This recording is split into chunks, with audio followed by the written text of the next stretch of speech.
Hello everyone, welcome to Sanjay Pandey classes. I am your maths teacher और आज हम लोग class 12 chapter number 1 relation and function start करेंगे। Okay, तो स्टार्ट करते हैं। सबसे पहले रिलेशन और फंक्शन में कार्टेशियन प्रोडक्ट। कार्टेशियन प्रोडक्ट क्या होता है? क्या लिखा है? Let x and y be two non empty sets, then the set of all distinct order pair of the form x y is called Cartesian product of x and y. We denote the Cartesian product by x into y. अच्छा, order pair क्या चीज? किसी भी set के कुछ elements को किसी order में लिख देना, दैट इज ऑर्डर पेयर। किसी ऑर्डर को बनाना। अच्छा, कार्टेशियन प्रोडक्ट क्या चीज है? मान लेते हैं कि दो कोई नॉन एम्प्टी सेट है। अच्छा, नॉन एम्प्टी सेट का मतलब क्या होता है? नॉन एम्प्टी मतलब वो कोई भी सेट जो होगा, एलिमेंट्स होंगे, उसके एलिमेंट कुछ ना कुछ होंगे। एम्प्टी का मतलब हो गया पूरा खाली, नॉन एम्प्टी है मतलब उसमें कुछ एलिमेंट्स होंगे। तो किसी डिस्टिंक्ट ऑर्डर पेयर्स, अलग अलग ऑर्डर पेयर्स का क्या हमको बनाना है? एक सेट बनाना है। क्या बनाना है? उसका सेट बनाना है। तो उस सेट को हम लोग बोलते क्या हैं? कार्टेशियन प्रोडक्ट बोलते हैं। उस सेट के यानी एक्स और वाई जो नॉन एम्प्टी सेट हैं, उनके सेट को जो x, y लिख रहे हैं उसे हम लोग कार्टेशियन प्रोडक्ट बोलते हैं। ठीक, इसे इंडिकेट कैसे करेंगे? x into y, x cross या इंटू वाई। तो इसे अब जो इसके एलिमेंट्स होंगे x और y, स्मॉल x और स्मॉल y होंगे, x belongs to capital x, small y belongs to capital y। यानी कि ये जो x छोटा वाला x है यानी स्मॉल x है, वो आपके बड़े वाले सेट से, x वाले सेट से क्या होगा? उसका एलिमेंट होगा। और कैपिटल y वाला जो है, जो स्मॉल y वाला है, वो कैपिटल वाले y के क्या होगा? उसका एलिमेंट होगा। क्या इतनी बात समझ में आ गई? ठीक, आगे बढ़ते हैं। ऑर्डर्ड पेयर, अभी हमने क्या देखा? हमने कार्टेशियन प्रोडक्ट निकाला। अब ये जो x, y है, ये क्या चीज है? ये एक ऑर्डर्ड पेयर। कैसे काम करता है भाई? A pair of objects elements taken या listed in a definite specific order. यहां लिखा है स्पेसिफिक ऑर्डर, कोई रैंडम ऑर्डर यूज नहीं करेंगे, स्पेसिफिक ऑर्डर का यूज करेंगे। That is called ordered pair. In the ordered pair x y, x is known as first element and y is called second element. जो हमने ये लिया है एक्स और वाई, तो एक्स हमारा क्या है? फर्स्ट एलिमेंट है और वाई हमारा क्या है? सेकेंड एलिमेंट है। अच्छा, तो ऑर्डर्ड पेयर जैसे एक्स कॉमा वाई है या पी कॉमा क्यू है, तो देखोगे कि जो फर्स्ट वाला होगा उस दूसरे वाले फर्स्ट के क्या होगा? इक्वल होगा, और सेकंड वाला जो होगा वो सेकंड वाले के इक्वल होगा। That is called ordered pair. ठीक है, बात करते हैं अब आगे रिलेशन की। अच्छा, रिलेशन क्या होता है? देखो, एक रिलेशन होता है जो हम लोग ह्यूमंस क्या करते हैं? उन रिलेशंस को मानते हैं, जैसे मामा है, चाचा है, सब कोई रिलेशन है। मैथ्स में अलग टाइप का रिलेशन है। किसी एक सेट का दूसरे सेट से क्या रिलेशन है, ये पता लगाना होता है कि उसके एलिमेंट्स इक्वल हैं या उनके नंबर ऑफ एलिमेंट्स इक्वल हैं। ये सारी चीजों को हम रिलेशंस में पढ़ते हैं। तो क्या चीज है, आइए जानते हैं। मान लेते हैं फिर से कोई x, y, x and y कोई नॉन एम्प्टी सेट्स हैं, जो कि जिसका रिलेशन क्या है? सेट x से सेट y की ओर है। मतलब एक सेट x है, उसके y वाले के कुछ तो रिलेशन है, उसको हम लोग बोलते क्या है? जैसे R relation x into y. अच्छा, ये क्या था? हमको पता है कार्टेशियन प्रोडक्ट है। एक कुछ इनके एलिमेंट्स होंगे, उसके अंदर एक कार्टेशियन प्रोडक्ट के अंदर कुछ ऑर्डर्ड पेयर होंगे, उनके कुछ एलिमेंट्स होंगे। तो उन चीजों को समझते हैं। तो if an ordered pair x, y belongs to R, then we write that x R y। यानी कि जो x, y जो एलिमेंट्स हैं वो उस रिलेशन के क्या है? उससे बिलोंग्स करते हैं। उस रिलेशन से क्या करते हैं? बिलोंग करते हैं। जैसे समझ लो, एग्जाम्पल एक लेते हैं। तुम्हारी फैमिली है, तुम्हारी फैमिली में 5 लोग हैं। अब 5 लोग में एक लड़का है, एक लड़की है, तो दोनों उस फैमिली से क्या करते हो? बिलोंग करते हो। अगर वो फैमिली किसी कहलाएगी? आपके पापा की। तो उसमें आप क्या हो? दोनों बच्चे हो, तो वो रिलेशन है। तो जैसे आर क्या है? एक रिलेशन है, एक बड़ा सा सेट है, और उसमें x, y क्या है? उनके एलिमेंट्स हैं। ठीक है, इतनी बात समझ में आ गई? चलो आगे जानते हैं। डोमेन और रेंज क्या होता है? तो सपोज करो कि हम कोई भी सेट उठाते हैं। मान लेते हैं कि कोई एक सेट A है, कुछ भी एलिमेंट्स हैं,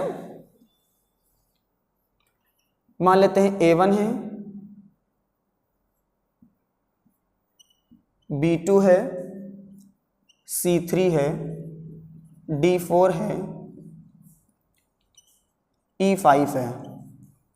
अब देखो इसमें डोमेन और रेंज क्या चीज होगी, तो इतना अभी समझ लो कि जो फर्स्ट एलिमेंट होगा जो आपका A B C D E, यानी कि अगर हम ऐसे लिख लें A, B, C, D, E, ये जो हमारे होंगे ये हमारे क्या होंगे एलिमेंट, ये हमारी डोमेन होगी। क्या होगी ये हमारी डोमेन होगी, ठीक है। और जो हमारे जो हैं इसको x इसको y मान लेते हैं, तो जो 1 है वो 2 है और 3 है, जो 4 है जो 5 है, वो हमारी क्या होगी, इसकी रेंज होगी। क्या बात समझ में आ गई? चलिए ठीक है, तो इसको इरेज करते हैं और आगे बढ़ते हैं।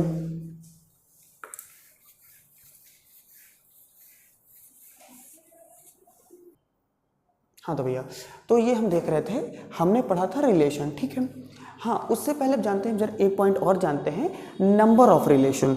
नंबर ऑफ रिलेशन क्या होता है? सपोज करो किसी भी सेट में कुछ नंबर ऑफ एलिमेंट्स हैं, कुछ नंबर ऑफ एलिमेंट्स हैं, तो उनको कितने होंगे। अब कोई एलिमेंट्स आपके सामने दिया हो, कोई सेट दिया हो जिसमें 6 एलिमेंट्स आपने काउंट कर लिया, अब किसी में बहुत ज़्यादा होंगे तो आप कैसे बताओगे? तो देखो कैसे बताएंगे, और इवन कार्टेशियन प्रोडक्ट में जब फॉर्म में होगा तब कैसे बताएंगे। तो नंबर ऑफ रिलेशन जाने के लिए क्या मान लेते हैं कि वही पुरानी बात, मान लेते हैं कि एक x और कोई y जो हमारा है, कोई एक दूसरा क्या है सेट है, कौन सा, नॉन एम्प्टी सेट। हमेशा याद रखना नॉन एम्प्टी।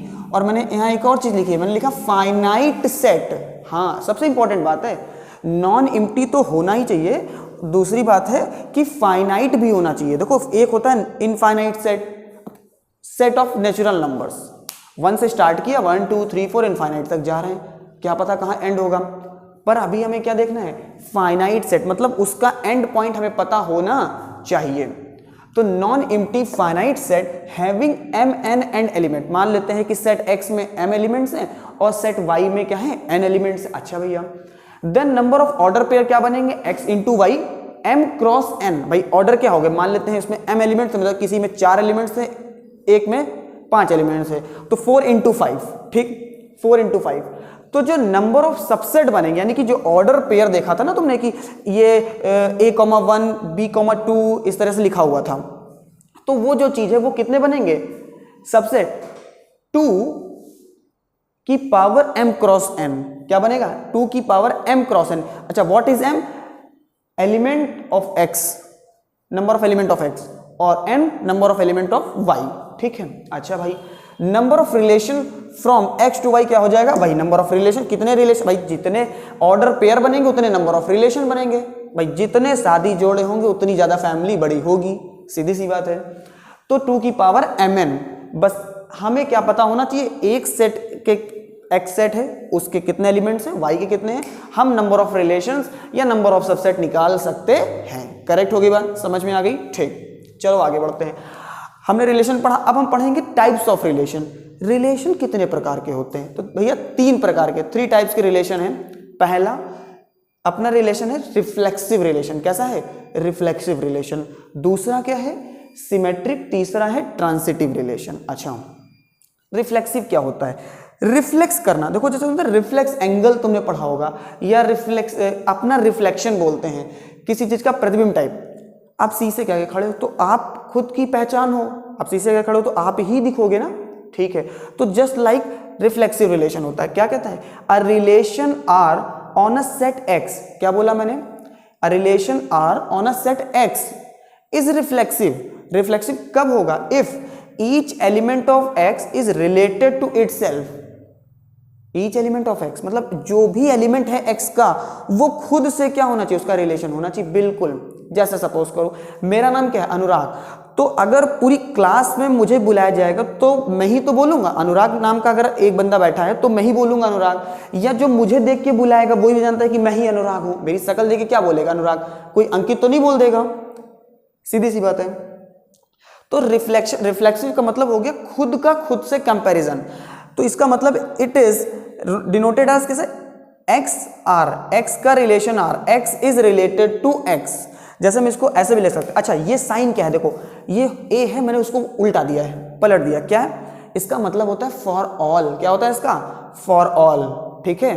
तो ये उल्टा ए है, तो कहीं पे तुम्हारे पास ऐसे लिखा भी होगा कि फॉर ऑल करके, कहीं पर ये बना होगा तो कंफ्यूज होने की जरूरत नहीं है, ये फॉर ऑल का साइन होता है एंड ये बिलोंग्स होता है, ठीक है। अब इसी को अगर मैं ऐसे काट दूंगा तो वो डज नॉट बिलोंग्स हो जाएगा, ठीक है। इतनी बात समझते हो, समझदार बच्चे हैं। तो for all x belongs to capital x, यानी ये जो एलिमेंट हैं एक्स वो किससे हैं, सेट के हैं, कैपिटल एक्स के एलिमेंट है। तो इसको तुम ऐसे भी लिख सकते हो x, x belongs to r, उसे से रिलेशन हो गया, करेक्ट, ठीक। तो फॉर ऑल बाकी वही लिख सकते हो x बिलोंग्स टू x, ठीक है। अच्छा जैसे मान लो एग्जाम्पल कि मेरे पास क्या था, फॉर एग्जाम्पल x में हमारे एक x हमारा क्या है, सेट है जिसमें एलिमेंट है 2, 7 8, इसका रिलेशन बताना है। तो भैया इसका रिलेशन क्या होगा, 2, 2, 7, 7, 8, 8। देखो अब ध्यान से अगर देखो तो बड़े भाई 2 और 2 दोनों सेम चीज है। खुद 2 का रिलेशन किससे कर रहे हो, 2 से कर रहे हैं। 7 का रिलेशन किससे कर रहे हैं, 7 से कर रहे हैं। 8 का रिलेशन 8 से कर रहे हैं। तो यहाँ पे हमको रिफ्लेक्सिव रिलेशन का मतलब समझ में आया कि खुद का रिलेशन खुद से बता रहे हैं। अनुराग मैं ही हूँ, मैं ही अनुराग हूँ। मेरी शक्ल देख के भी कोई लोग बोलेगा कि अनुराग है, और नहीं और नाम से बुलाएगा तो भी मैं ही रहूँगा, ठीक है। आ जाते हैं सिमेट्रिक रिलेशन पर। सिमेट्री, अच्छा अब तुमने वर्ड मैथ्स में कहीं ना कहीं पढ़ा होगा, सिमेट्री वर्ड क्या होता है, दोनों तरफ एक जैसा दिखेगा। सिमेट्री कैसे, a relation R on a set x is said to be symmetric if a R b या b implies that b R a. अच्छा ये साइन किसका है, इंप्लाइज दैट का। देखो मैथमेटिक्स में सबसे इंपॉर्टेंट बात यह है आपको साइन जो भी होते हैं मैथमेटिक्स के नोटेशन से वो सारे याद होने चाहिए। और इस चैप्टर को पढ़ने के लिए आपको जो इसकी लैंग्वेज है उसे डिकोड करना आना चाहिए कि इसका मतलब क्या है। यहाँ पे मैं कोई भी साइन यूज कर दूंगा। एक साइन होता है जैसे उल्टा ई, मैंने ऐसे बना दिया, आपको तो ये क्या सर ने बना दिया, नहीं ये होता है देयर एग्जिस्ट, ये होता है देयर एग्जिस्ट। इसका साइन होता है इंप्लाइज। अच्छा अगर यहाँ पे मैं दोनों तरफ देखो, यहाँ पे मैं ऐसे भी बना सकता था, कोई दिक्कत नहीं है। ये भी है इंप्लाइज बाई, देखो इंप्लाइज टू, इंप्लाइज बाई, सबका अलग अलग डिफरेंट है। तो क्या है कि set a relation R on a set X is said to be symmetric if A related to A relation B, A is related to B and implies that कि ये भी B related to A। जैसे कि example लेते हैं इसको, suppose करो आपके घर में आप 2 भाई हो, A और B। मैंने बोला कि A B का भाई है, तो B भी A का भाई हुआ कि नहीं हुआ, क्योंकि बोथ आर बॉयज। मैंने बोला A B का भाई है तो B is also a brother of A। But यहां पे अगर तो ये कैसा हुआ रिलेशन, सिमेट्रिक रिलेशन हुआ कि A भी B का भाई और B A का भाई हुआ बाय डिफॉल्ट। अच्छा मगर अगर यहाँ पे एक लड़का और एक लड़की है, एक भाई और बहन है, तो A क्या है, भाई है, A is a brother and B is a sister. तो A is a brother of B but B is not a brother of A because she is a female, वो लड़की है, तो वो कैसे आपका ब्रदर हो सकते, वो तो क्या हुई, सिस्टर हुई। तो वहां पे सिमेट्रिक नहीं हुआ। क्या बात समझ में आ गई, ठीक, बहुत बढ़िया, ये बातें समझ गए होगे। For all a comma b belongs to x. अच्छा किससे बिलोंग करेंगे, सेट एक्स से, ठीक है। तीसरे रिलेशन पे आते हैं, तीसरा रिलेशन स्थापित करते हैं और ट्रांसिटिव बोलते हैं। बड़ा ही सिंपल सा है, सिंपल बात कहता है भाई कि अगर एक relation R on a set x, वही लैंग्वेज की होगी, is said to be transitive if, क्या बोला मैंने, इसको और समझ लो कि ए कॉमा बी अगर बिलोंग्स कर रहा है आपका किससे, आर से, ठीक है, बहुत बढ़िया। एंड अगर बी कॉमा सी भी बिलोंग कर रहा है तो भैया ए कॉमा सी भी बिलोंग करेगा, कंपल्सरी है। अगर ए कॉमा बी आर से यानी ए कॉमा बी का रिलेशन है और बी कॉमा सी का रिलेशन है तो ए कॉमा सी का रिलेशन होगा। इसको एग्जाम्पल से समझते हैं, जरा देखो ध्यान से कैसे। सपोज करो कि एक 3 लाइन है आपस में, किसी भी प्लेन में 3 लाइनें हैं, L1, L2 और L3। अगर एक लाइन L1 दैट इज, हम ले लेते हैं एक मार्कर उठा लेते हैं और देखो ध्यान से, ये हमारे पास तीनों सेम है, तीनों मार्कर सेम है, एक L1 है, एक L2 है, एक L3 है। अगर L1 L2 के पैरेलल है, ठीक है, अच्छा देखो L1 L2 के पैरेलल है, L2 L3 के पैरेलल है, तो क्या L1 L3 के पैरेलल हुई? हाँ बिल्कुल, क्योंकि देखो ना L1 L2 के पैरेलल, L2 L3 के, तो L1 L3 के पैरेलल हुई। पर तब तो ये ट्रांसिटिव रिलेशन हुआ, मगर अगर यहाँ पे अभी मैं सिनेरियो चेंज करता हूँ, मैंने बोला L1 is perpendicular to L2, this is L1, this is L2, L1 perpendicular है L2 के, and L2 is also perpendicular to L1, ये L2 है, ये L3 है, सॉरी L3 है, तो L2 L3 के परपेंडिकुलर है। पर क्या L1 L3 के परपेंडिकुलर है क्या? नहीं, ये क्या हुई? पैरेलल हो गई। तो यहाँ पे ट्रांसिटिव रिलेशन हुआ क्या? नहीं हुआ बालक। ठीक है, बहुत बढ़िया, बात समझ में आ गई होगी। तो इतनी बातें समझ में आ गई। अच्छा, जब भी क्वेश्चंस में आपको सॉल्व करना होगा, लिखना होगा, तो ये लैंग्वेज का यूज आप करेंगे, तो इसे आपको याद रखना जरूरी है। ये लैंग्वेज जो लिखी हुई है, ये लिखी हुई है और ये लिखी हुई, मैं इसे हाईलाइट कर देता हूं कि ये जो आपको याद होना चाहिए, आप इसे भी याद रख सकते हो, इसे भी याद रख सकते हो और इसे भी याद रख सकते हो। ठीक है, इन तीनों को समेट लेते हैं। अब आते हैं इक्विवेलेंस रिलेशन। समझ ही आ रहा हो इक्विवेलेंस क्या है? तो बस आंख बंद करके याद कर लो, जो रिलेशन रिफ्लेक्सिव होगा, सिमेट्रिक होगा और क्या होगा? ट्रांसिटिव होगा, जो तीनों हो जाएगा वो इक्विवेलेंस है। इसको कुछ, इसमें कुछ है नहीं, इसमें सिर्फ इतना बताना है कि अगर कोई पूछ रहा है कि प्रूव दैट कोई रिलेशन जो है वो इक्विवेलेंस है कि नहीं है, तो भैया तुम रिफ्लेक्सिव प्रूव कर दो, सिमेट्रिक प्रूव कर दो, ट्रांसिटिव प्रूव कर दो। क्या प्रूव करना है भाई? हमको रिफ्लेक्सिव प्रूव करना होगा, हमको सिमेट्रिक प्रूव करना होगा और ट्रांसिटिव प्रूव करना होगा। तो जब ये तीनों प्रूव हो जाएगा तो वो कैसा होगा? इक्विवेलेंस रिलेशन कहलाएगा। ठीक है, तो आज की क्लास को यहीं पे समाप्त करते हैं। Thank you so much. और अगली क्लास को हम लोग यहीं से स्टार्ट करेंगे और एनसीईआरटी के कुछ क्वेश्चंस को देखेंगे, एक्सरसाइज नंबर 1 क्लास 12th की। ओके, कुछ इंपॉर्टेंट इन्फॉर्मेशन देनी है कि हमारी जो संजय पांडे क्लासेस जो कोचिंग है वो हमारी लूकरगंज में न्यू ब्रांच ओपन हुई है। और ये कहाँ पर है? पुलिस चौकी है जो लूकरगंज में, वहाँ पे शिफ्ट हुई है। अच्छा, और फर्दर जानकारी के लिए आप हमारे दिए गए नंबर्स पर कांटेक्ट कर सकते हैं। नंबर ये लिखा हुआ है हमारे पास 7268